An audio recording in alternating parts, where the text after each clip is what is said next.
오늘 첫 번째 함께 모여서 믿음으로 기도하고 싶었습니다. 이 모임을 놓고 몇 주 전 또 한 달 전부터 기도하는데 마음이 너무 긴장되고 영적으로 너무너무 떨리고 그랬습니다. 희한하죠? 설교를 개척하고 나서 그렇게 많이 하는데 이 시간을 우리가 성령님께 우리의 치유를 놓고 기도하자라고 정하고 나니까 제 믿음에 민낯이 나타나는 것 같아서 그런 말씀을 가지고 아주 근본적으로 많이 주님과 질문하고 순종하고 애통해하는 시간이 있었습니다. 나는 정말로 말씀을 믿나? 그런 말씀을 시작하면서 혹시라도 몇몇 가지 오해하실 수 있는 분들이 계실 것 같아서 특별한 신유의 은사 때문에 이런 모임을 하자고 한 것은 아닙니다. 이렇게 말하면 또 신유의 은사가 없는데 기도하자 그러면 어떡하나 싶지만 저는 모든 사람에게 하나님께서 주시는 말씀과 약속이 신유의 능력이 된다고 믿습니다. 그것이 저에게 있건 또 여러분에게 있건 우리가 예수님을 믿는 모든 사람에게는 능력이 있어서 주님께서 우리에게 약속하신 말씀을 우리가 순전하게 믿을 때 그것이 우리에게 능력으로 드러나게 되는 것을 믿고 있어요. 그렇기 때문에 주님께서 우리에게 이런 시간을 주시는 이유가 우리에게 간절함이 묻어나서 당연히 구하는 거라고 생각하거든요. 그런데 저 스스로도 이 시간을 놓고 기도하면서 어떤 것들이 가장 마음에 걸렸냐면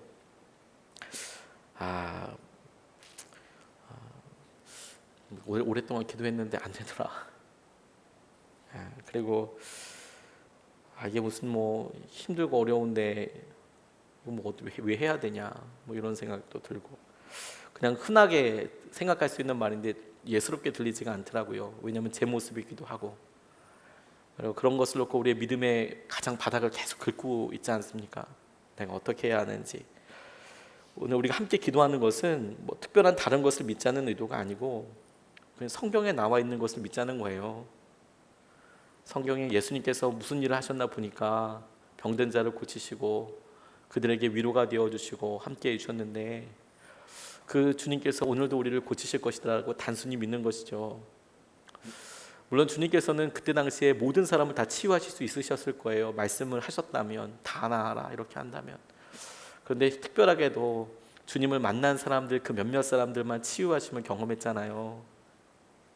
그 사람이 내가 되지 말라는 법이 없지 않습니까?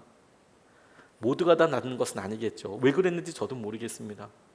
근데 주님께서는 그 당시에 아팠던 모든 사람들을 고쳐주신 것은 아니지만 주님 앞에 간절히 나와서 기도한 사람을 고쳐주신 것도 사실이잖아요. 그러니 그 믿음이 내가 되게 해주시오라고 기도하는 것이 저는 결코 욕심이 아니라는 생각이 들었어요.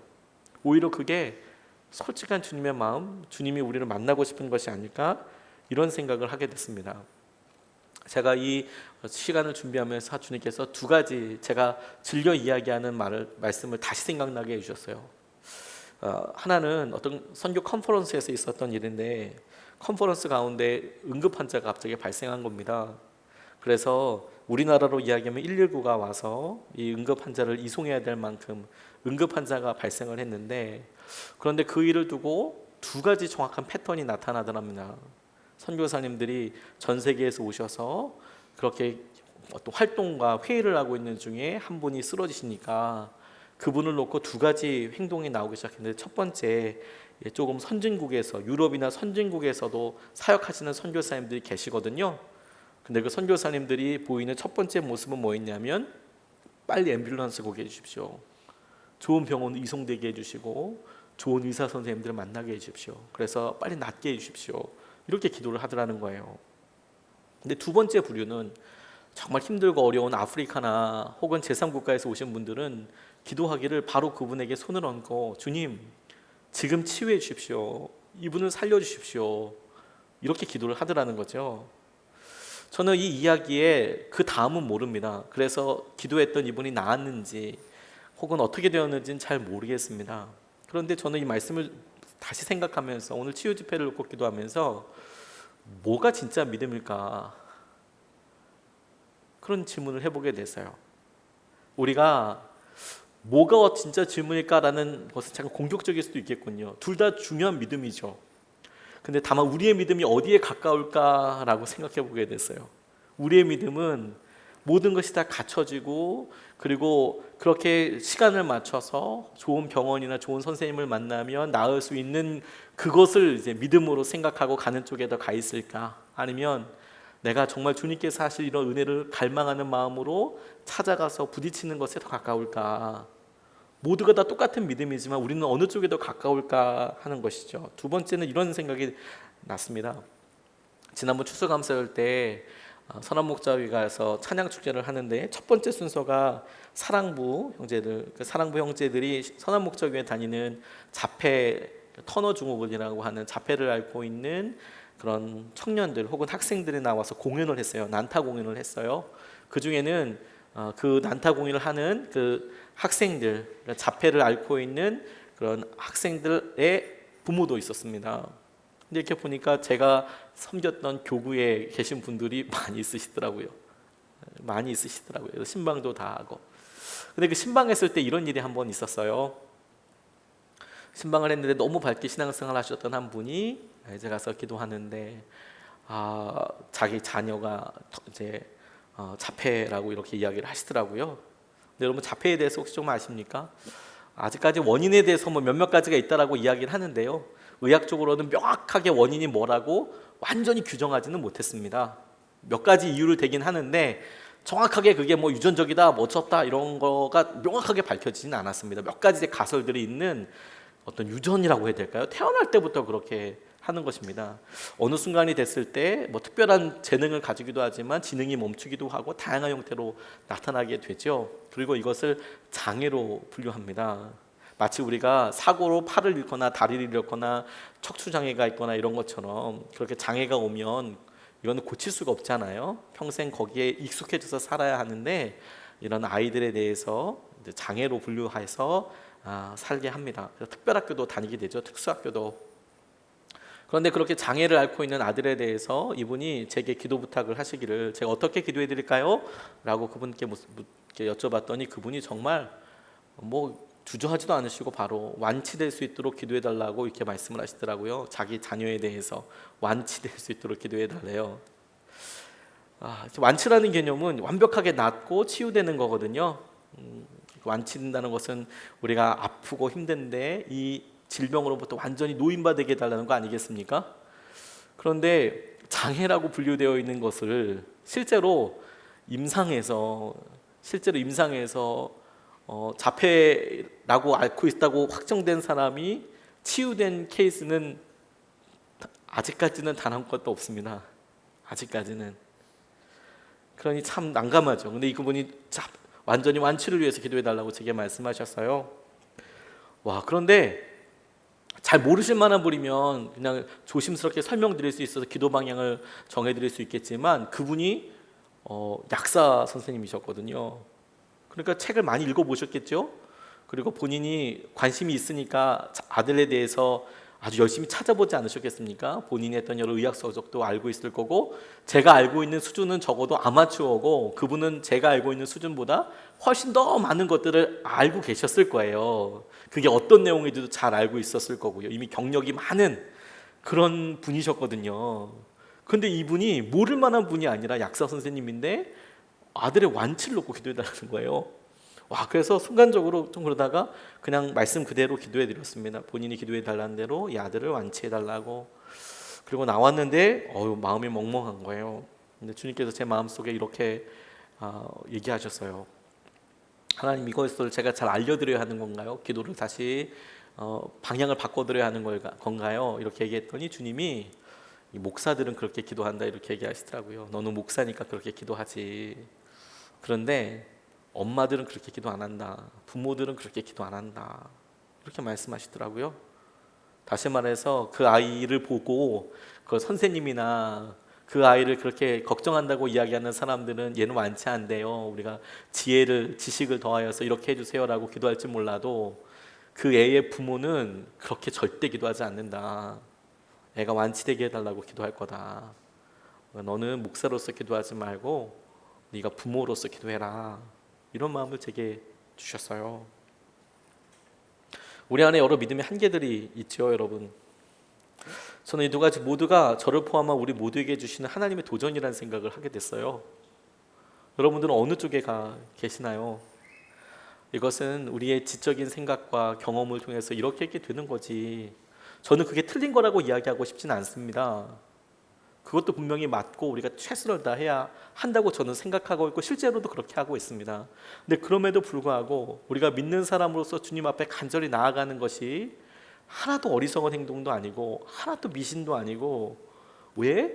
하나님께서 결국에 그 말씀으로 우리를 고쳐주시는 것이 우리에게 능력이 될 거니까. 그래서 우리 같이 붙잡고 기도하자는 거예요. 오늘 본문 말씀을 보는데 주님께서 그런 마음으로 본문 말씀을 묵상하고 기도하는 가운데 제게 세 가지 기도 제목을 주셨어요. 세 가지를 다시 깨닫게 해주셨습니다. 그 첫 번째가 무엇냐면, 우리의 마음이 무슨 과정이든 어떻게 되어졌든 간에 예수님을 향한 기대, 예수님께서는 나를 고쳐주실 거야, 예수님께서는 이 일을 해결해 주실 거야 라는 그런 기대가 있다면 이게 이미 기적이라는 거예요.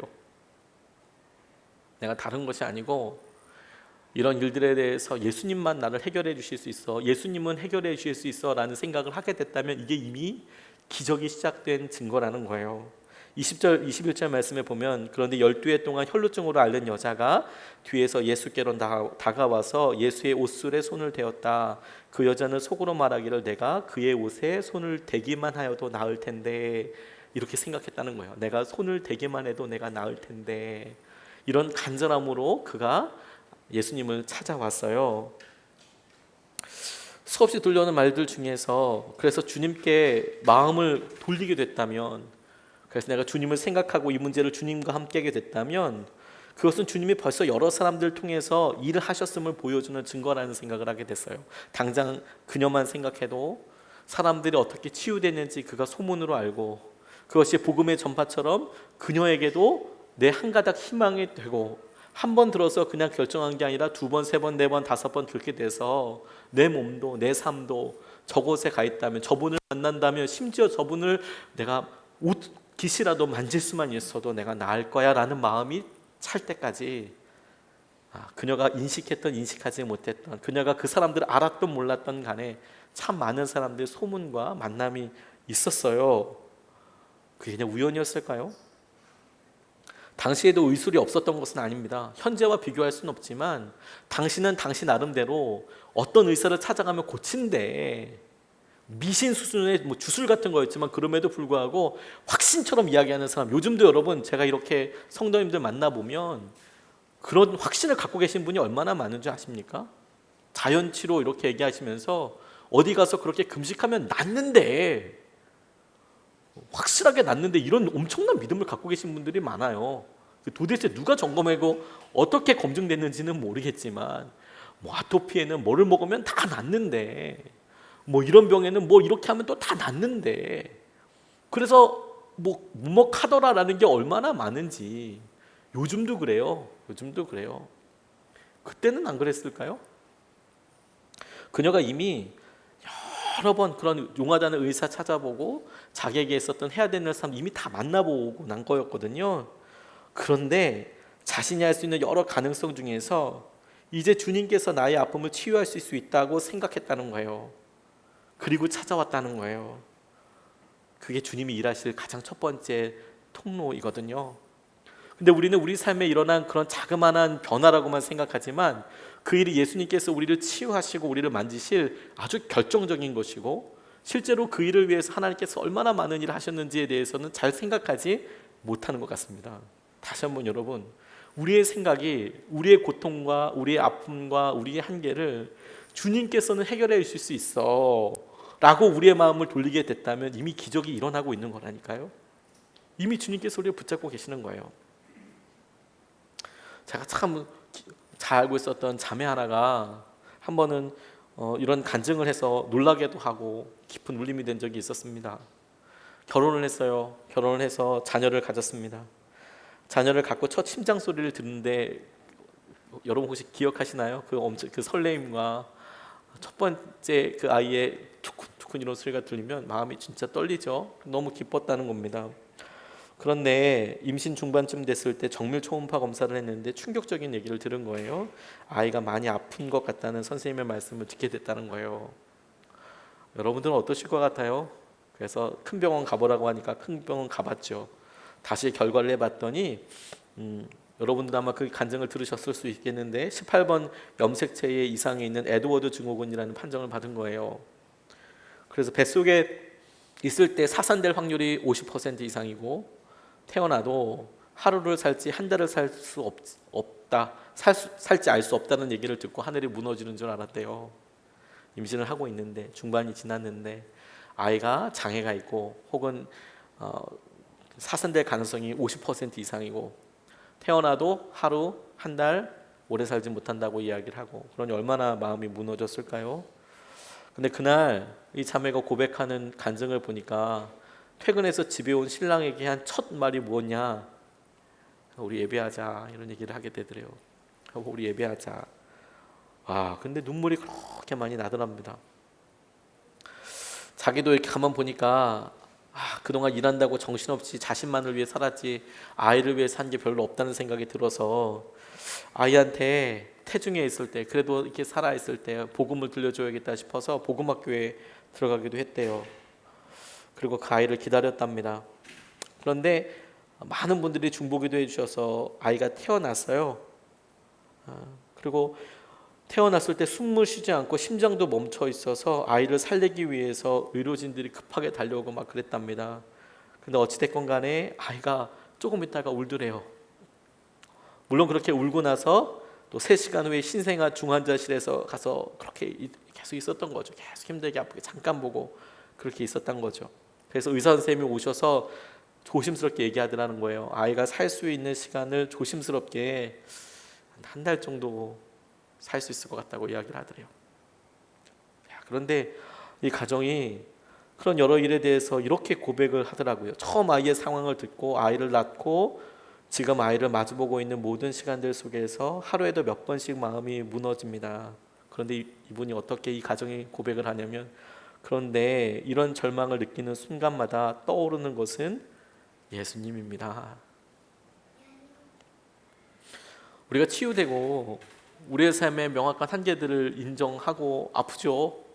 그리고 그런 아픔들이 치유가 되고 한계들부터 벗어나면 기쁘죠. 그런데 여러분, 그것보다 더 놀라운 기적이 뭔지 아십니까? 밑바닥처럼 다 빠져나가는 것 같고 우울하고 이게 어떻게 깨어지나, 어떻게 넘어서나, 해결이 되겠나, 사람이 변하겠나, 수없이 그런 절망 가운데 우리는 그거 하나 해결되고 넘어서고 고쳐지고 이겨내면 기적일 거라고 우리는 생각하잖아요.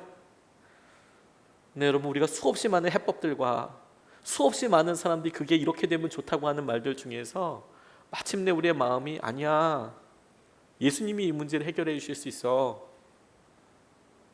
예수님의 보혈이 정말 한 방울만큼이라도, 예수님의 마음이 정말 터럭만큼이라도 우리에게 있으면 이거 넘을 수 있어. 그렇게 고백되어지고 기대된다면 그게 기적이에요. 그러니 여러분, 지금 이 12년 동안이나 혈루증을 앓고 있었던 여인이 그녀가 앞으로 겪게 되고 우리가 함께 보게 될 일들 중에서 기적은 사실 이미 일어났어요. 그의 삶에, 내 삶에 예수님이 이것을 고칠 것이라는 기대가 있는가 하는 거죠. 그게 기적이라고요. 그게 기적이라고요. 그러나 우리가 일에 대한 결과를 보고 되냐 안 됐냐 해서 오늘도 기적은 없었어 라고 이야기할 게 아니라, 아니요, 이미 우리는 기적 위에서 걷고 있는 거예요. 우리의 삶이 다만 다른 사람들과 비교해봐서 똑같이 그냥 멀쩡하다고 이야기할 만한, 건강하다고 할 만한, 아니 그냥 보통이다, 평균이다 할 만한 정도를 가지고 감히 행복하다, 불행하다라는 것을 결정하지 않고, 우리의 삶이 영원하고 우리가 아파도 행복할 수 있고 주님이 나를 사랑하시고 그걸 믿음의 눈으로 본다면, 아니 보게 되는 눈이 마침내 열리면, 그럼 주님께서 우리 가운데 이미 기적을 놀랍게 이루어 놓으신 것을 보게 될 거예요. 누가 우리를 죽음에서 살려내십니까? 그래서 여러분, 주님께서 이렇게 말씀하시는 것은 우리에게 너무도 당연한 질문이자 우리가 꼭 확인해야 될 기도 제목이라는 생각을 하게 됐어요. 22절 말씀에 보니까 예수께서 돌아서서 그 여자를 보시고 말씀하셨다. 기운을 내어라 딸아, 내 믿음이 너를 구원하였다. 바로 그때에 그 여자가 나았다. 이렇게 말씀하셨습니다. 저는 이 말씀을 묵상하고 기도하면서 뭘 붙잡고 뭘 기도했냐면요, 네 믿음이 너를 구원하였다라는 말씀이에요. 다시 한번 선포하겠습니다. 너의 믿음이 너를 구원하였다, 이렇게 주님께서 말씀하셨어요. 자, 다시 한번 선포해 보겠습니다. 네 믿음이 너를 구원하였다. 여러분, 이게 어떻게 느껴지십니까? 제가 이 말씀을 가지고 씨름했던 내용은 뭐냐면요, 저 스스로 저에게 계속 선포했어요. 네 믿음이 너를 구원하였다. 네 믿음이 너를 구원하였다고 하는데 저는 왜 이렇게 부끄러웠는지 모르겠어요. 주님이 말씀하신 네 믿음이라는 것이 나를 구원할 만한가? 내 안에 있는 내 믿음이라는 것이, 주님께서 그 믿음을 보시고 네 믿음이 너를 구원하였다라고 이야기할 때 그 믿음이 완전까지는 아니더라도 그게 정말 구원할 만할까? 하고 스스로 정말 수십 번 질문해 보게 됐어요. 너무 불편한 질문이더라고. 이게 그냥 부족하고, 그래도 주님께서 오셔서 강제로 한수하셔서 나아라 좀 이렇게 얘기해 주시면 깔끔할 텐데, 네 믿음이 너를 구원하였다고 이야기하시니까 전 참 불편했습니다. 말씀을 보고, 이 말씀을 보고 제 믿음 때문에 불편했다는 말씀이에요. 이 말씀 자체가 불편한 게 아니라 이 말씀을 저한테 계속 물어보면서 네 믿음이 너를 구원하였다, 네 믿음이 너를 구원하였다, 네 믿음이 너를 구원하였다 하는데, 제 믿음이 너무 불편했어요. 나는 치유받을 만한, 나 자신을 구원할 만한 믿음이 진짜 있는 거냐? 주님 보시기에 정말 그런 거냐? 주님이 지금, 여러분도 한번 상상해 보시죠. 이 자리에 지금 제가 아니고 예수님이 이 자리에 서서 아까 제가 여러분에게 선포했던 것처럼, 여러분들이 그리고 그때 지금 바로 2분 전, 3분 전에 대답했던 것처럼 주님이 이 자리에서 네 믿음이 너를 구원하였다고 얘기했을 때에 그때 대답했던 믿음의 수준은, 여러분들이 지금 기도하면서 치유를 놓고 한계를 넘어서게 해달라고 기도했을 때 그 문제가 해결되고 그 아픔이 나을 만큼의 믿음의 거리는 되는 것입니까? 그만큼의 분량이 될까요? 그러니까 저희가 오늘 치유 집회 하면서 하나님 오늘 안수도 해야 되고, 하나님 우리 성도들 가운데 이렇게 아프신 분들이 많은데 전 왜 그전에 그걸 몰랐고, 그런데 어떻게 하다 보니까 이런 집회를 하게 되면 저한테 많이 집중이 되게 되잖아요. 그러니까 이 믿음을 이거 어떻게 해야 될지라고 계속 점검해 보는데, 네 믿음은 사람들에게 안수할 만큼 준비됐냐? 이렇게 물어보시면 할 말이 없더라고요. 진짜 믿음이 준비된 건가? 근데 그럼에도 불구하고 하나님께서는 저희에게 이것이 다만 우리의 믿음 상태를 확인하고 절망시키려고 하는 게 아니라는 생각을 하게 돼서요, 오히려 희망이라는 생각이 들었어요. 기운을 내어라 따라, 네 믿음이 너를 구원하였다 라고 이야기하시는 것은, 저는 계속 그래서 제 믿음을 계속 점검해 보면서 아이고야, 이거 참 퍽이나 낫겠구나 이런 생각을 저는 저 스스로 했는데, 주님은 주님 보시기에 그렇게 주님을 향해서 나왔던 그 믿음이 이 여인에게 얼마만큼 있었는지 저는 모르겠지만, 그 여인을 만나보지도 못했고 예수님도 아니기 때문에 난 모르겠지만, 주님 앞에서 내 믿음 이만큼 큽니다라고 고백할 수 있는 사람은 또 누가 있겠나라는 생각을 하게 됐어요. 야, 너 참 되게 흔들리고 그렇더라. 너 옷깃만 스치는 거 사실 간절한 마음도 있지만 창피한 것도 있지. 너 병명 잘 얘기하는 거 부끄럽겠다. 그런 상상도 해볼 수 있게 되더라고, 혼자서. 근데 그 정도 믿음이어도 너 구원하기 충분하지 않겠니? 주님이 이렇게 말씀하시는 것은 아닐까요? 여러분, 반복적인 기도는 하나도 이상한 것이 아닙니다. 다시 여러분, 반복적인 기도는 하나도 부끄러운 것이 아닙니다. 내 몸을 치유해달라고 2번, 3번, 10번, 100번 기도하는 것은 하나도 부끄러운 것이 아닙니다. 그리고 그것은 하나도 믿음이 없는 행동도 아닙니다. 그리고 그것은 하나님께서 치유 안 해주신 것도 아닙니다. 우리 아들이 변하게 해달라고, 우리 남편이 변하게 해달라고, 우리 부모님이 치유되게 해달라고 100번, 1000번, 5년, 10년, 20년을 기도했어도 응답이 안 됐다고 하더라도 그건 전혀 부끄러운 것이 아닙니다.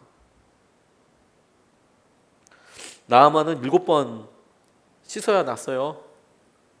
7번입니다. 미리암은 모세에 대해서 막 악평했습니다. 모세가 구수여인을 얻은 걸 가지고 막 얘기한 걸 가지고 문둥병에 나병에 걸리게 됐습니다. 모세랑 아론이 하나님께 기도해요. 아론이 먼저 얘기하고 모세가 하나님 앞에 구합니다. 그래도 육신의 혈육인데 고쳐주십시오. 나병 고쳐주십시오. 근데 주님께서 여러 율법들 얘기하면서 이래 동안 진 밖에 나가 있어라. 그렇게 이야기하십니다. 진 밖에 나가 있어라. 그래서 정결하게 될 때까지 기다려라. 이렇게 이야기하셨어요. 이상하죠? 그를 치유하고 그의 나병이 미리암, 모세의 누나 치유가 돼야 되는데 이래 동안이나 기다렸어요.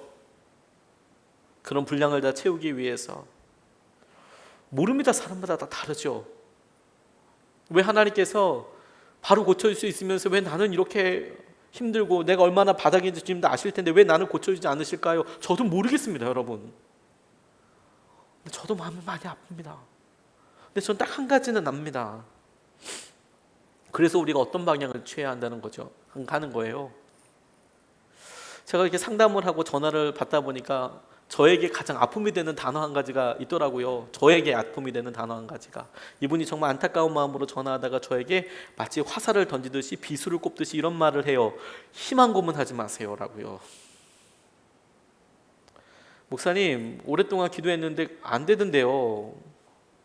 그러니까 목사님 이렇게 얘기하는 거 희망 고문 아닙니까? 그거 된다고 이야기하는 것이 믿음이라고 얘기하지만 그거 얼마나 아픈지 아세요? 저는 사실 그 심정이 이해 갈 것 같아요. 저도 안 믿어졌을 때가 참 있었거든요. 전 저희 집이 가난하고 저희 아버지께서 가난한 교회를 그렇게 계속 하시고 안 믿어지더라고요. 이제 끝날까 이런 가난들이. 나을 수 있다고 생각하는 것이 이제는 어렵습니다. 이렇게 이야기하는 거겠죠. 이거 관계가 해결되는 거 이제는 어렵습니다. 그러니까 깨끗하게 이렇게 목사님 얘기해 주세요. 이혼해. 혹은 포기해. 딴 길 가. 이걸 목사님 저한테 듣고 싶은 거겠죠. 희망 고문하지 말고 믿음으로 이렇게 나가고 이렇게 하는데 전화해가지고 그냥 깔끔하게 다시 시작하라고. 안 된다고. 근데 여러분 그렇게 생각하면 막상 치유되지 않는다고 변하지 않는다고 깨달아질 때마다 실패감이 사실 너무 크죠. 왜냐하면 이번이면 될까 싶어가지고 마음을 모았는데 안 돼요. 와, 그 절망감을 어떻게 감당합니까? 그거 너무 힘들잖아요. 진짜 이번은 될 거야. 그래서 그걸 놓고 중보기도 혹은 그 전부터 정말 정결하게 기도하고 해서 그날을 정말 이렇게 모았어요. 진심이었거든요. 그냥 설설한 게 아니에요. 엄청난 결단해서 그렇게 수십 일을 기도해가지고 그렇게 했어요. 중간에 놀랍게도 마음의 평안도 있었고요. 확신도 있었고요. 될 것 같은 마음도 있었어요. 근데 안 됐어요. 그렇게 한 번은 그래, 하나님께서 이 일을 통해서 내 믿음을 키우시는 거지. 두 번도 아프지만 하나님께서 그렇게 하실 거지. 근데 5번 넘고 났고 7번 넘으면서 그렇게 몇 년이 지나고 나니까 해마라. 어떻게 되는 거야? 아픔이 이제 배가가 되는 거예요. 배가가. 아픔이. 고난과 절망이 배가가 돼요.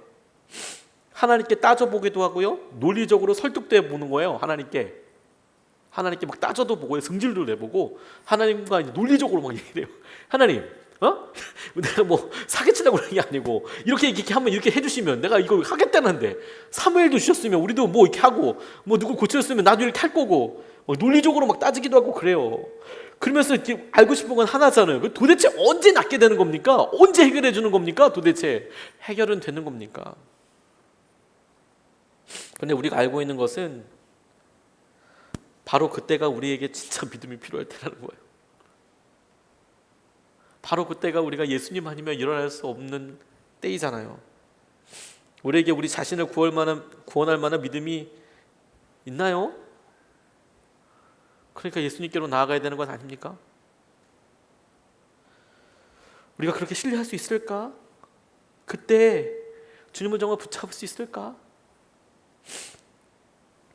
저는 아파도 신앙생활 잘 하시는 분들 많이 봤습니다. 저는 아파도 신앙생활 잘하시는 분들 많이 보았습니다, 여러분. 저는 아프지 않아도 주님께로 도망치는 사람은 더 많이 봤습니다. 아프지 않으니까 주님께 도망치는 사람을 더 많이 봤다고요.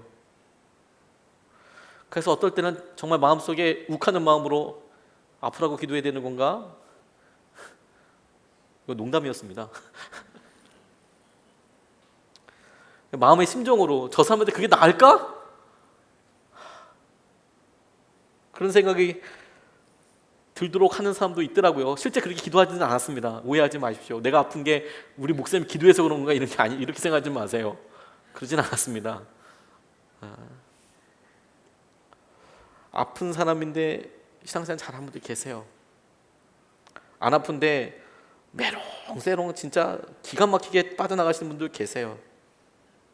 어느 순간에 우리의 시간이 다른 사람들에게로 이어져 우리의 행복을 다른 사람들만큼의 잣대로 바라봐요. 그래서 우리가 불행하다고 생각해요. 그러니 그런 믿음이 그렇게 연결되어 있다면 아무것도 할 수 없는 것이죠. 근데 여러분, 아파도 사랑은 남는 거 아닙니까? 그리고 그 사랑은 성령의 열매 아닙니까? 그리고 그 성령의 열매는 주님께서 마지막 날에 우리에게 기뻐 흠양하실 당신께서 찾으시는 열매 아닙니까? 우리에게 더 놀라운 능력과 은혜가 있다면 그렇게 맺어내는 열매 아니겠습니까? 제가 오늘 새벽에 요즘 계속 새벽 예배 나올 때마다 날씨 때문에 굉장히 큰 은혜를 받아요. 새벽 예배 나오시는 분들은 눈치채셨겠지만 날씨가 점점 더워지고 있지 않습니까? 아직 8월이 안 됐으니까 날씨가 점점 팍팍 찌고 있습니다. 근데 새벽 예배 나오시는 분들은 놀라운 걸 아실 거예요. 해 뜨는 시간이 늦어지기 시작했습니다. 알고 계세요? 날씨는 점점 더 뜨거워지고 있거든요. 낮 최고 기온은. 그리고 앞으로도 당분간 점점 최고 기온이 올라갈 거예요. 우리 경험상 8월까지 9월까지 특별한 기상 이변이 아닌 한 8월이 평균적으로 올라갈 수밖에 없죠. 그런데 신기한 건 뭐냐면 벌써 해가 늦게 뜨기 시작했어요. 그 말은 뭐냐면 우리가 봄에 해가 점점 일찍 뜨네. 6시 반인데 떴네. 야, 새벽기도 끝나고 나가니까 해가 떴어. 이렇게 놀라다가 어느 순간에 새벽기도 가려고 나오는데 밝아. 와까 이거 어떻게 해야 돼? 이렇게 생각했는데 이제는 아직 다 뜨거워지 여름이 다 지나가지도 않았는데 새벽 예배 나올 때 어두워졌어요. 그럼 우리가 딱 알죠. 여름이 끝나겠네. 여름이 더 뜨거워지겠지만 당분간은 좀 덥겠지만 끝나겠네. 그걸 누가 알려줘서 아는 게 아니라 그냥 알지 않습니까? 이거 지금 자연스럽게 이제 땅이 더 이제 점점 더 식겠네. 그걸 우리가 알죠. 근데 그렇게 똑같이 하나님께서 우리에게 이길 수밖에 없는 싸움을 주신 거예요. 우리에게 이 아픔이라는 것이 주님께서 십자가에서 죽음을 이기심으로 우리가 이길 수밖에 없는 싸움을 하는 거예요. 그리고 이 치유의 역사가 이어지는 겁니다. 이 치유의 역사가, 우리가 간절히 바라는 치유의 역사가 하나님께서 행하신 은혜와 마음 가운데 이어지게 되어 있어요. 24절로 26절 말씀에 보면 이렇게 말씀하셨다. 모두 물러가거라. 그 소녀는 죽은 것이 아니라 자고 있다. 그들은 예수께 비웃었다. 무리를 내보낸 다음에 예수께서 들어가셔서 그 소녀의 손을 잡으시니 그 소녀가 벌떡 일어났다. 이 소문이 그 온 땅에 퍼졌다라는 겁니다. 12년 동안 혈루증 앓고 있었던 여인을 치유하신 주님께서 사람들이 말하길 이제 죽었다고 생각하는 소녀를 치유하셨다라는 거예요. 저는 이 말씀이 마치 액자처럼 12년 동안 혈루증을 앓고 있는 사람의 얘기가 가운데 들어가고, 회당장 야히로라고 다른 복음에는 나와 있지만 어떤 회당장이 와서 내 딸이 죽었으니 가서 기도해 주세요라고 하는 것이 처음에 나와요. 그에게 기도하러 가는 도중에 12년 혈루증을 앓고 있었던 여인이 나오고 그 얘기를 치유하시고 구원해 준 다음에 다시 그 소녀에게로 가서 고치시는 장면이거든요. 그러니까 액자처럼 처음과 끝이 수미상관으로 이렇게 마치 괄호처럼 품고 있는 내용이에요. 그런데 이 말씀이 현실에서 저에게는 이렇게 읽혀지고 적용이 되더라고요. 이 부모에게 간절함이 있었잖아요. 두 번째, 다른 사람들을 먼저 치유하시잖아요. 혈루증을 앓고 있는 여인도 나왔는데 나는 부탁도 하고 나는 예수님 모시러 갔는데 하다못해 길 가다가 만난 여인도 다 낳는데 이제 더 이상 돌이킬 수 있는 방법이 없다고 생각하는 거 아닙니까? 그런 모습이 우리의 삶과 너무 비슷하고 있다는 생각을 하게 됐어요.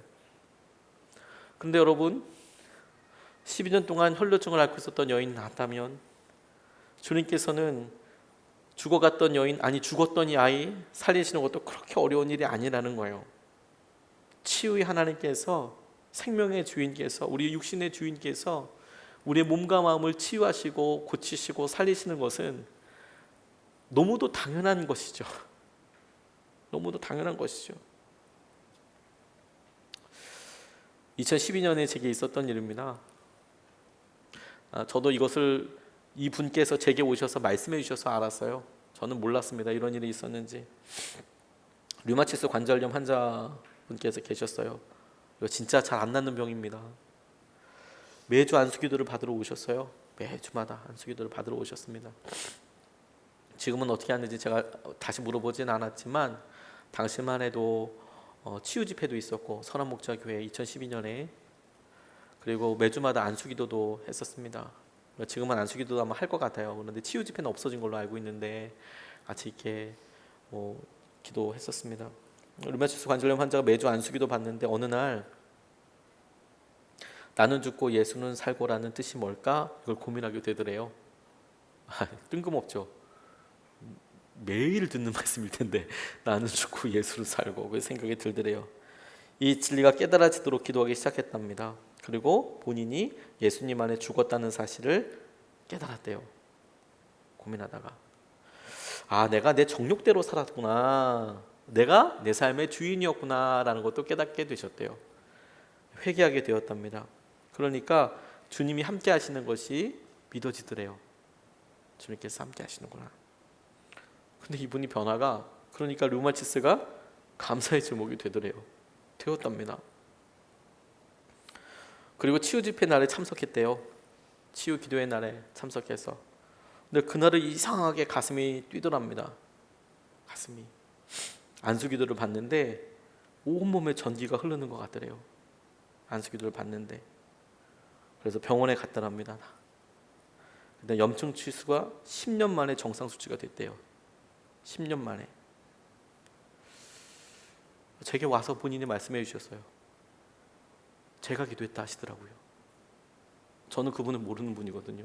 왜냐하면 많은 사람들이 기도하니까, 많은 사람들 쭉 서서 기도하니까 제가 어떻게 기억하겠습니까? 기도카드 보고 그냥 기도하고 하나님 치유해 주십시오, 치유해 주십시오 기도하는 거잖아요. 근데 그분이 제게 오셔서 너무 놀랍다고 이야기를 해주셨어요. 관절염 고쳐진 것은 별로 중요하지 않습니다. 인생이 고쳐지는 게 중요하죠. 마음의 기적이 왔어요. 감사가, 사랑이 넘쳐나는 거죠. 저는 오늘 여러분, 우리가 단순하게 주님의 그 은혜를 믿고 같이 기도하고 신뢰하자고 이야기하고 싶어요. 치유 집회를 놓고 계속 기도하면서 하나님께서 백부장이 했던 말을 생각나게 해주셨거든요. 마태복음 8장 8절에 나와 있는 대로 한 말씀만 내게 해주십시오. 그럼 내 종이 낫겠습니다 라고 말씀이 나와 있거든요.